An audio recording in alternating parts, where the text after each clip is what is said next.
नमस्कार, स्वागत है आपका यूट्यूब चैनल छत्तीसगढ़ टुडे में। आज है 15 मई 2021, दिन शनिवार, और आज हम आज के छत्तीसगढ़ करंट अफेयर प्रश्नों को हल करेंगे। तो चलिए शुरू करते हैं।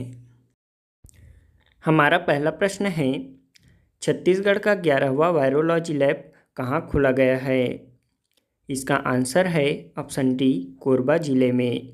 छत्तीसगढ़ का 11वां वायरोलॉजी लैब कोरबा जिले में खोला गया है। लोक स्वास्थ्य एवं परिवार कल्याण तथा चिकित्सा शिक्षा मंत्री टी.एस. सिंहदेव ने कोरबा जिला मुख्यालय में कोरोना सैंपलों की RT-PCR जांच के लिए वायरोलॉजी लैब का ऑनलाइन शुभारंभ किया।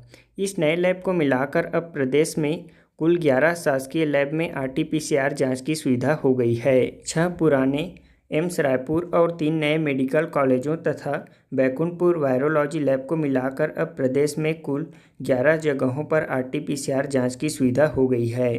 कोरोना संक्रमण की शुरुआत के समय हमारे पास एक भी वायरोलॉजी लैब नहीं था।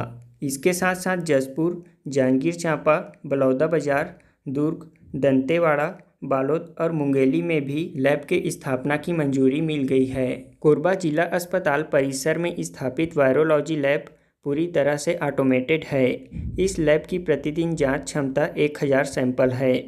पहले चरण में 500 सैंपल प्रतिदिन जांच के साथ इसे शुरू किया गया है। इस लैब में कोरबा, गौरेला, पेंड्रा, मरवाही और जांजगीर चांपा जिले के सैंपलों की जांच की जाएगी। वायरोलॉजी यानी कि जीवाणु विज्ञान होता है।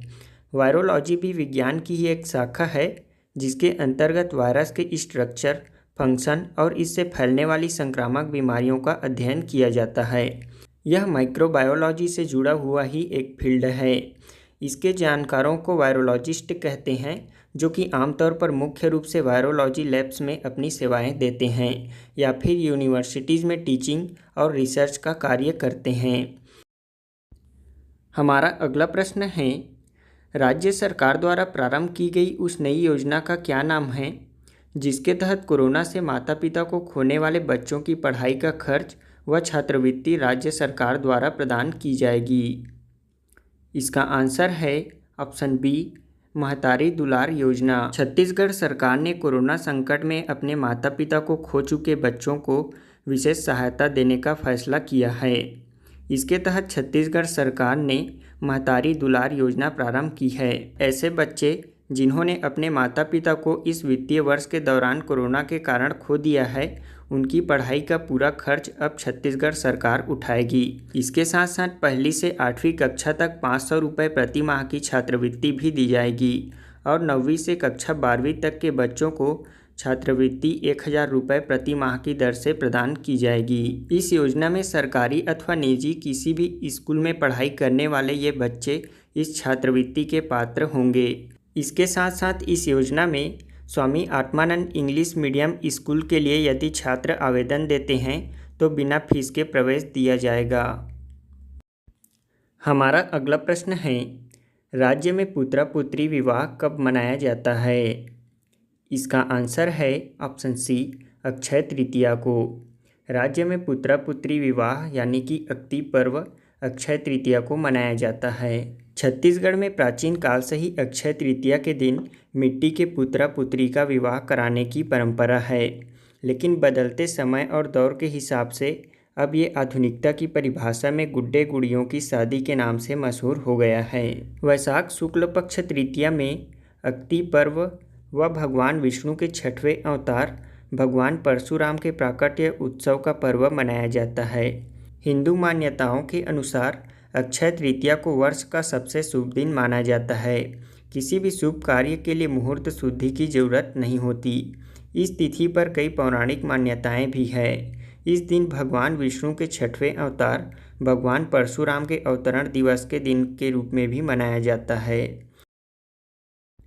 हमारा अगला प्रश्न है, छत्तीसगढ़ के अबूझमाड़ की प्राचीन वेटा दायना परंपरा इनमें से किससे संबंधित है? इसका आंसर है ऑप्शन डी, सामूहिक शिकार। अबूझमाड़ की प्राचीन वेटा दायना परंपरा सामूहिक शिकार से संबंधित है। यह बहुत ही प्राचीन शिकार की परंपरा है जो कि आज भी छत्तीसगढ़ के अबूझमाड़ क्षेत्र में प्रचलित है। इन क्षेत्रों में सदियों पहले घने जंगलों में रहने वाले आदिवासियों को खूंखार और आदमखोर जानवरों का सामना करना पड़ता था।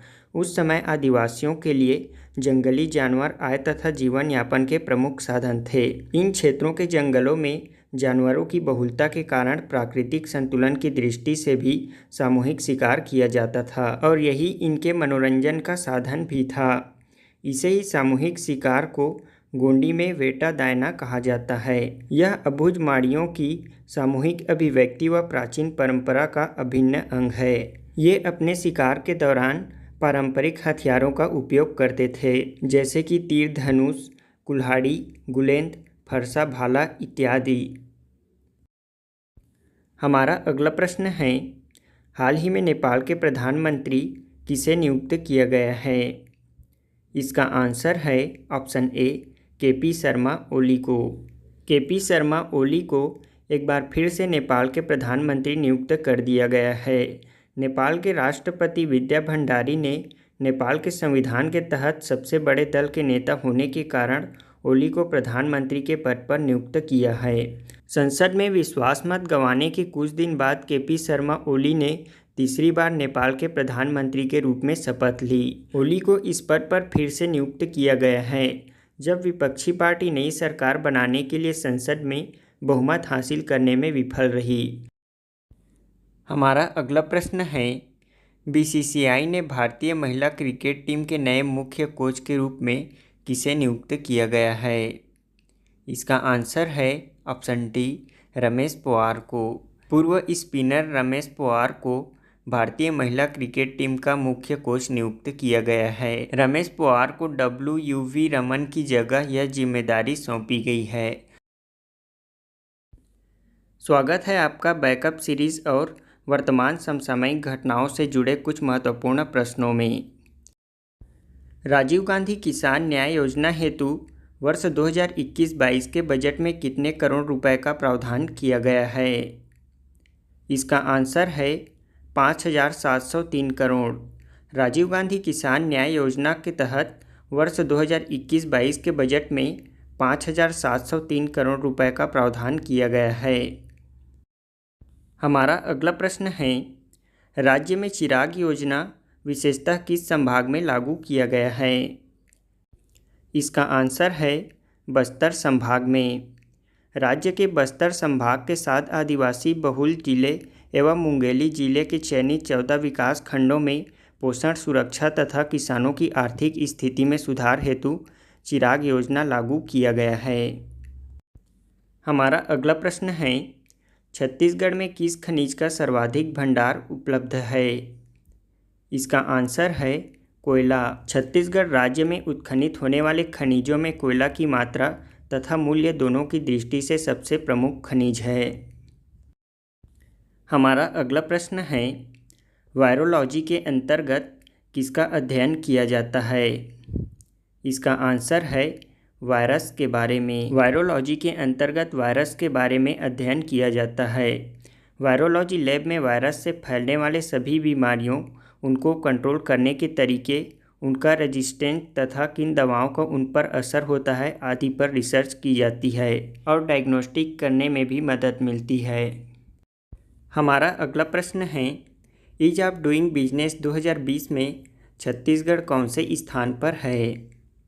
इसका आंसर है 6वां स्थान। Ease of doing business 2020 report में छत्तीसगढ़ 6वें स्थान पर है, जबकि इसमें प्रथम स्थान पर आंध्र प्रदेश, दूसरे स्थान पर उत्तर प्रदेश और तीसरे स्थान पर तेलंगाना है। हमारा पहला प्रश्न है, हाल ही में मुख्यमंत्री भूपेश बघेल ने कोरोना से बचाव के लिए राज्य के सभी वर्ग के लोगों के लिए सुविधाजनक तरीके से टीका लगवाने की व्यवस्था हेतु वेब पोर्टल का शुभारंभ किया गया है। इस वेब पोर्टल का क्या नाम है?